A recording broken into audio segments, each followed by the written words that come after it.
Hi friends, welcome to Srini world. ఈరోజు వీడియోలో మనం చూడబోతున్నాము పిల్లలు పెద్దలు ఎంతో ఇష్టంగా తినే శాండ్విచ్. ఈ శాండ్విచ్ని మార్నింగ్ బ్రేక్ఫాస్ట్గా కానీ ఈవినింగ్ స్నాక్గా కానీ సర్వ్ చేసుకోవచ్చండి. ఇది చాలా టేస్టీగా ఉంటుంది అండ్ చాలా తక్కువ టైంలో తయారవుతుంది. ఇక ఆలస్యం చేయకుండా దాని తయారీ విధానం ఏంటో చూసేద్దాం. దానికోసం ముందుగా స్టవ్ మీద ఒక కడాయి పెట్టుకొని 1 టేబుల్ స్పూన్ ఆయిల్ యాడ్ చేసుకోవాలి. ఇప్పుడు ఇందులోనే 1 టీ స్పూన్ జీలకర్ర వేసి అది వేగిన తర్వాత సన్నగా తరిగి పెట్టుకున్న ఒక ఆనియన్ని వేసుకొని ఫ్రై చేసుకోవాలి. మనకి ఆనియన్స్ గోల్డెన్ కలర్ రానవసరం లేదండి, కొంచెం ఫ్రై అయితే సరిపోతుంది. ఇప్పుడు ఇందులోనే సన్నగా తరిగి పెట్టుకున్న ఒక మీడియం సైజ్ క్యాప్సికమ్ని వేసుకొని ఫ్రై చేసుకోవాలి.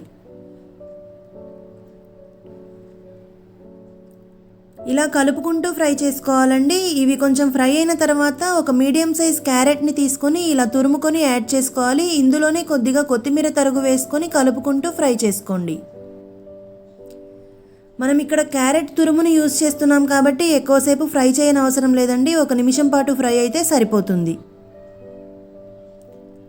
ఇప్పుడు ఇందులో మసాలాలు యాడ్ చేసుకుందాం. 1 టీ స్పూన్ కారం, రుచికి సరిపడా ఉప్పు, 1/2 టీ స్పూన్ పసుపు, 1 టీ స్పూన్ ధనియాల పొడి, 1/2 teaspoon garam masala, 1/2 teaspoon chaat masala వేసి కలుపుకుంటూ ఫ్రై చేసుకోండి.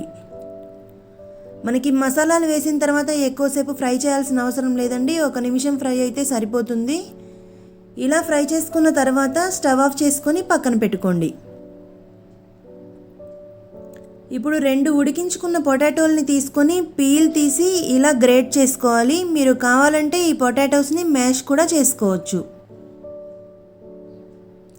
ఇలా గ్రేట్ చేసుకున్న పొటాటోస్ని ముందుగా ఫ్రై చేసుకున్న వెజిటబుల్స్లో యాడ్ చేసుకొని 1/2 లెమన్ని తీసుకొని రసంని యాడ్ చేసుకోవాలి. ఇప్పుడు ఈ బంగాళదుంపలు వెజిటబుల్స్ అండ్ మసాలాలు బాగా కలిసేంత వరకు కలుపుకోవాలి.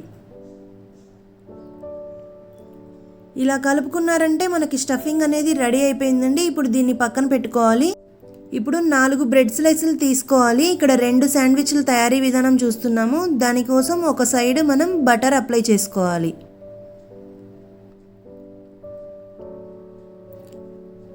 ఇలా బటర్ అప్లై చేసిన తర్వాత టొమాటో కెచప్ని అప్లై చేయాలండి. మనకి బటర్ యాడ్ చేయడం వల్ల టేస్ట్ అనేది చాలా బాగుంటుంది శాండ్విచ్కి.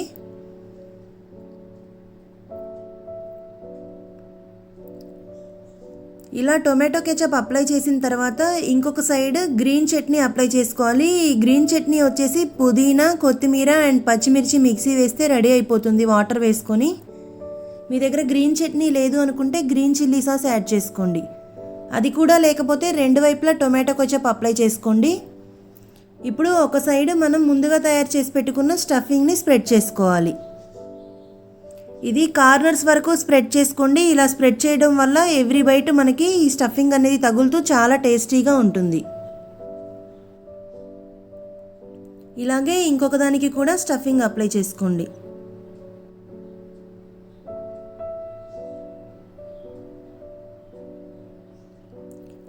ఇప్పుడు దీనిపైన మనం చీజ్ అప్లై చేయాలండి. నేనైతే ఇక్కడ చీజ్ స్లైసెస్ తీసుకున్నాను. ఒక్కొక్క దాని మీద ఒక స్లైస్ వేసుకున్నాను. మీ దగ్గర చీజ్ ఉంటే దాన్ని గ్రేట్ చేసుకొని యాడ్ చేసుకోండి. ఇప్పుడు దీనిపైన మనం గ్రీన్ చట్నీ అప్లై చేసిన స్లైస్ని కవర్ చేసుకోవాలి. ఇలా కవర్ చేసుకున్న తర్వాత మనం టోస్ట్ చేసుకోవాలండి. దీనికోసం పైన ఉన్న స్లైస్కి బటర్ అప్లై చేసుకోవాలి. ఎందుకంటే అడుగున సైడ్ ఆల్రెడీ మనం ప్యాన్ మీద వేస్తాం కాబట్టి పైన వేసుకుంటే సరిపోతుంది. ఇలా బటర్ అప్లై చేయడం వల్ల మనకి టోస్ట్ చేసుకునేటప్పుడు క్రిస్పీగా వస్తుందండి. ఇప్పుడు స్టవ్ మీద ఒక ప్యాన్ పెట్టుకొని బటర్ అప్లై చేసుకోవాలి. ఈ బటర్ని స్ప్రెడ్ చేసి మనం ముందుగా తయారు చేసి పెట్టుకున్న శాండ్విచ్ని వేసి టోస్ట్ చేసుకోవాలి. ఇప్పుడు దీనిపైన కొంచెం బటర్ని స్ప్రింకిల్ చేయండి. మీరు కావాలంటే నెయ్యితో అయినా చేసుకోవచ్చండి, కాకపోతే బటర్తో చేసుకుంటే టేస్ట్ ఇంకా బాగుంటుంది. ఇది 1 నిమిషం అయిన తర్వాత ఇంకొక సైడ్ టర్న్ చేసుకొని గోల్డెన్ కలర్ వచ్చే వరకు ఫ్రై చేసుకోండి. చూసారు కదా, మనకైతే 2 వైపులా బాగా టోస్ట్ అయిందండి. ఇప్పుడు మనం దీన్ని ప్లేట్లోకి తీసుకుందాం.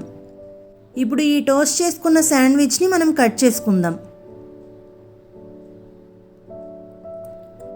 చూసారు కదా, మనకి చీజ్ అంతా బాగా మెల్ట్ అయ్యి చాలా బాగా కనిపిస్తుంది. టేస్ట్ అయితే చాలా బాగుంటుందండి. దీన్ని టొమాటో కెచప్తో సర్వ్ చేసుకున్నారంటే చాలా టేస్టీగా ఉంటుంది.